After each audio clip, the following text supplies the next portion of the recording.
বৃক্ষরোপণ, বৃক্ষ বিতরণ।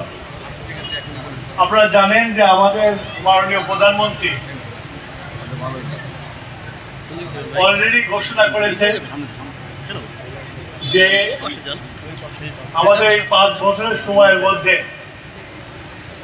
আমরা দেশের বিভিন্ন অঞ্চলে বৃক্ষরোপণ করব। বৃক্ষ আমাদের প্রাণ। বৃক্ষ যদি না থাকে তাহলে দেশে অনেক রকম সমস্যা হয়। আপনারা সব প্রায় শোনেন যে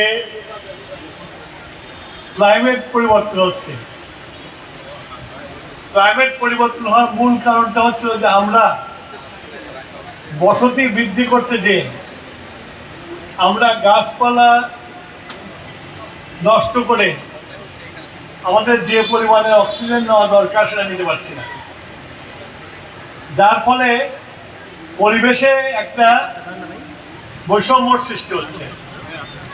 আর এই বৈষম্য সৃষ্টি হওয়ার জন্য আমরা দেখি শীতকাল আসলে শীত আসে না, বা যখন ততটুকু আসে তাও বেশি দিন থাকে না।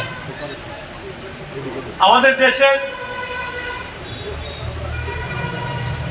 ঋতু অনুযায়ী পালা পার্বণ হতো।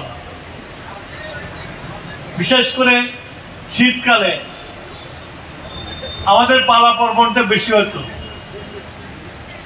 গ্রাম গ্রামন থেকে মেহমানরা, আত্মীয়রা, কুটুম্বরা তাদের বাড়িতে আসতো এবং ওই সময় নবান্ন হতো। নতুন ধানের দিয়ে নানান রকম পিঠা এসব হতো, আনন্দ হতো পরিবারের মধ্যে। কিন্তু আজকে সব জিনিস শেষ হয়ে গেছে, কারণ ওই ঋতু আর নাই। এবং আমাদের স্বাস্থ্য ভালো হবে। আপনার এই যে ঋতুর যে ব্যালেন্সটা থাকার জন্য আজকে আমাদের বাংলাদেশে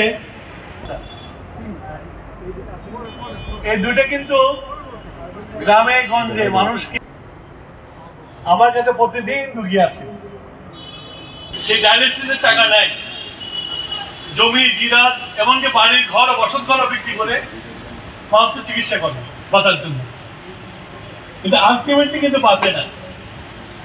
কথায় বলে যার কিডনির রোগ হয় সে তো নিজে মরে, পরিবারকে মেনে মরে। একরকম ক্যান্সারও। এইসব জিনিসে আমাদের মধ্যে যত তাড়াতাড়ি সচেতনতা